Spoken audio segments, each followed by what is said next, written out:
Test. Test.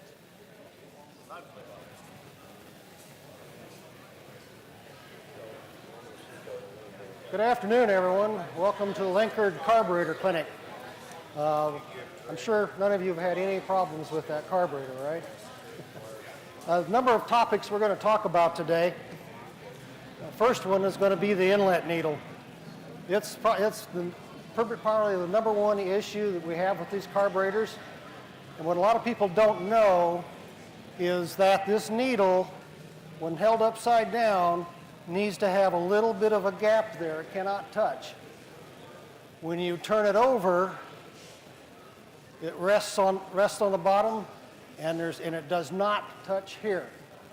That allows the needle to freely slide through that arc as the float goes up and down.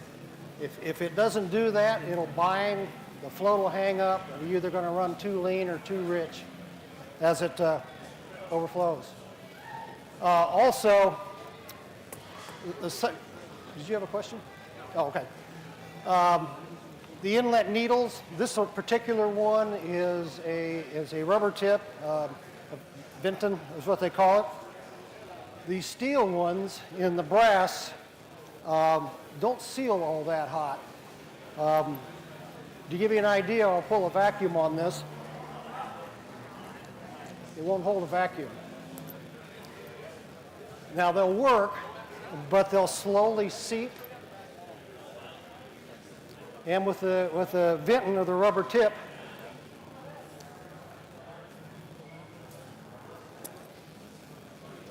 it'll seal tight. And as it warms up, it even conforms even more to the seat.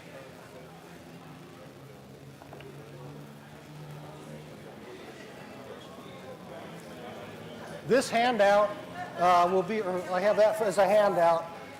So what we're doing here is showing what the float level should be set at.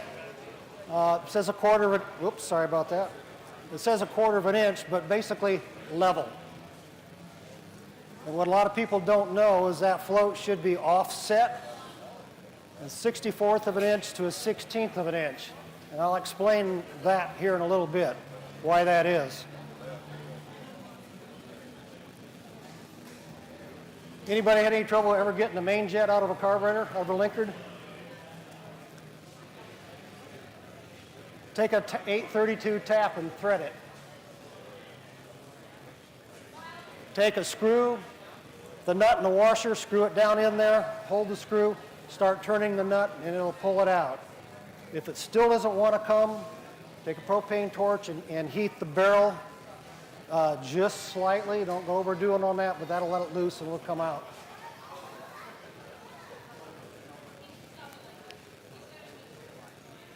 As an example.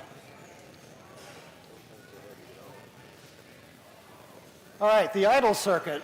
Before I get into that, this part of the carburetor right here, which is this piece right here, that's why the float is offset. If it's not, it can hang up on here in the up position. So it's slightly offset so it doesn't rub on that idle circuit. To clean the idle circuit, obviously you remove the low-speed needle. There's a brass plug right there, take that out. And there's a brass plug in the end right here. When you take that out, it allows you to clean that channel, clean this channel, and clean that channel. However, you're not quite done. You need to also remove this brass plug. Behind that's the actual idle port into the barrel of the carburetor. And that's what the idle port looks like on the inside of the carburetor. With the throttle plate closed, that's all it shows of that idle port. So you're raising and lowering the butterfly. You set the idle, you're basically letting in a little more air to suck a little more fuel through there. And then the idle circuit trims that low speed. Before I move on, I'll kind of rush by the float. This phenolic float, rubber ducky, whatever you want to call it, it's a great float, great buoyancy. very, very fragile. This one, just pushing the barrel in broke it. So just be real careful with it. To adjust the float level, you have to bend the arm. To do that, take it out of the carburetor, take the float off of it, bend it, put the float back on. If you try to do this with the float on, you'll bust it every time. And so you can probably spend about a half hour, 45 minutes setting the float level, trying to take it apart, bend it, put it in, see where it's at.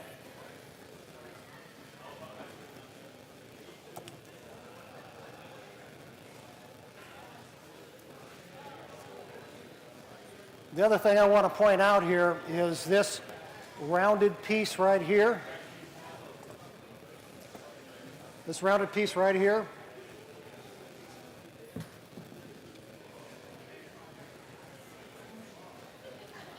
Comes out right here.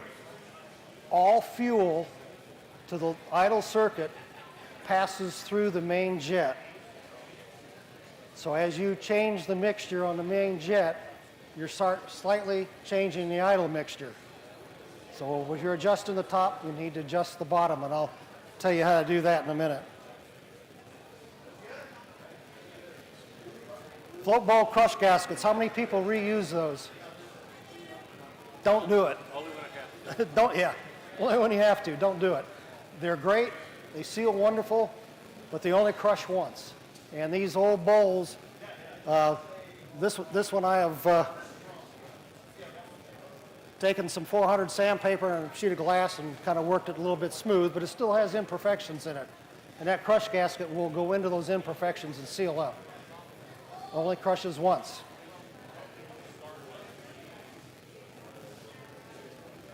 Throttle shaft. They have a tendency to wear in the bushings, and they will suck air. That changes the mixture on the carburetor.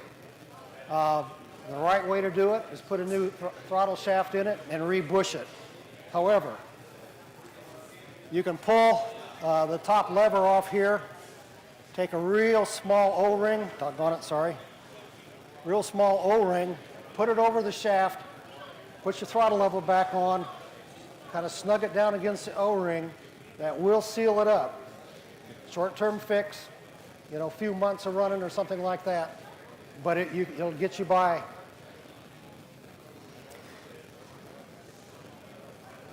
Air leaks are a huge problem on these intake manifolds. You've got to check for an air leak. Spray carburetor cleaner or whatever you have. If it's flammable, you'll get an engine RPM pickup, whatever you spray on. If it's not flammable, the RPM will go down. If it changes either direction, you have an intake manifold leak, and you got to fix that. They make the stock is a brass piece, kind of like they've had in plumbing for years and years and years. Peak makes a phenolic one. It's kind of a plastic. It's real sturdy though. You tighten that sucker down and it seals excellent, real well. Run it for about an hour, let it cool down, retorque that. I'll put those on my Indian and they've never failed me. Runs fantastic.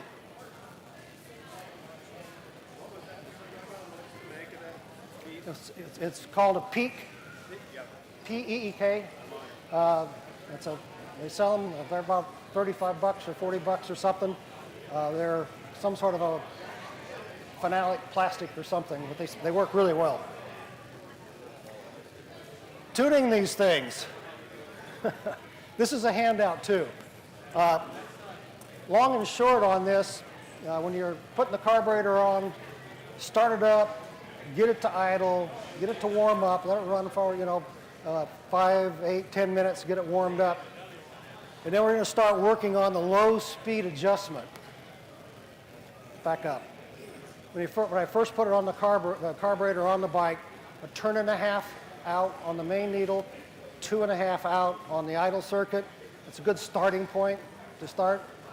And the first thing you're going to do is start working on the low speed, the idle circuit, because it's going to be running a little bit rich. Start turning it down, a click at a time. RPM is going to start coming up, keep clicking, coming up. Whoop, it didn't change much.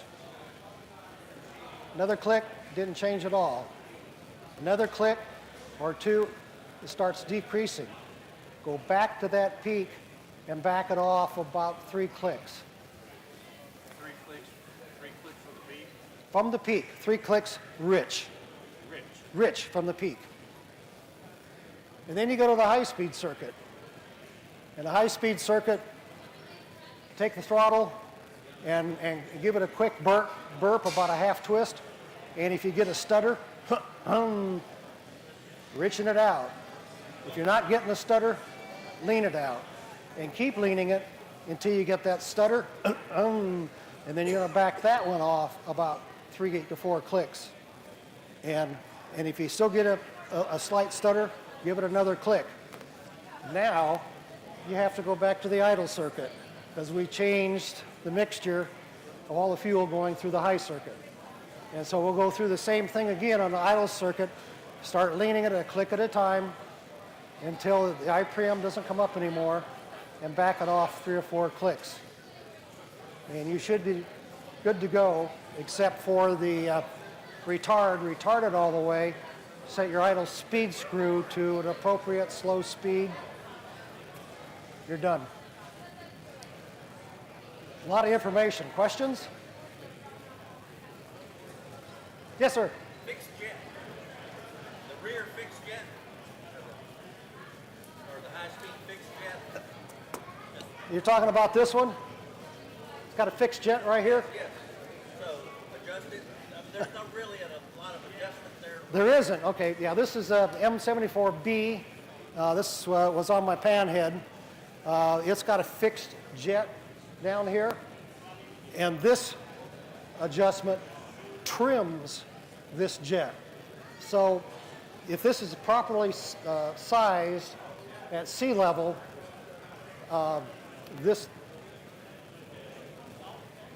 think about this for a second.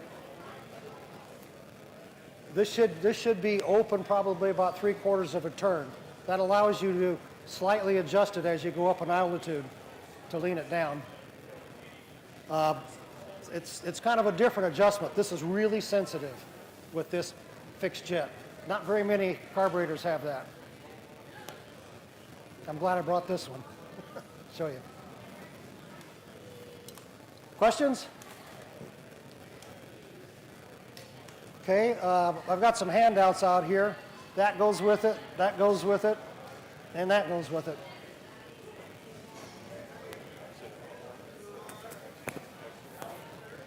Excellent. Anything? Thanks. No? Thank you. Well, thanks.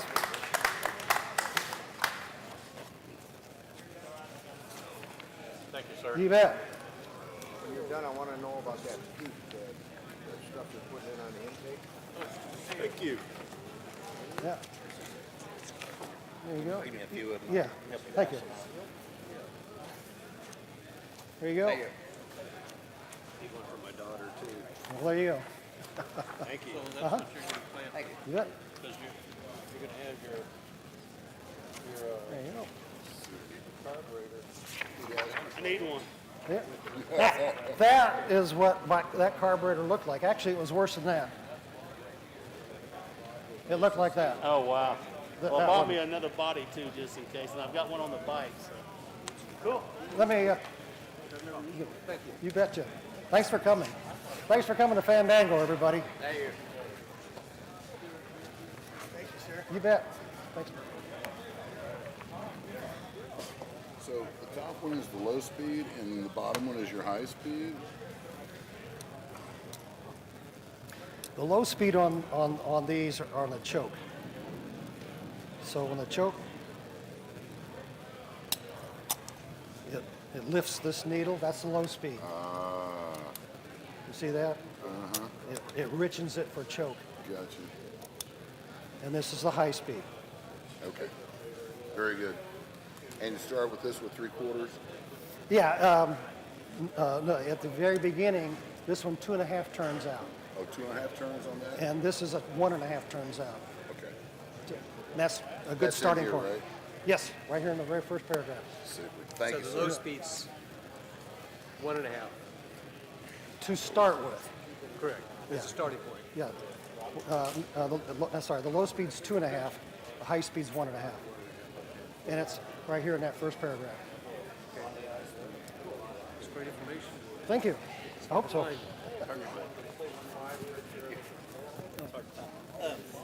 I missed the first part.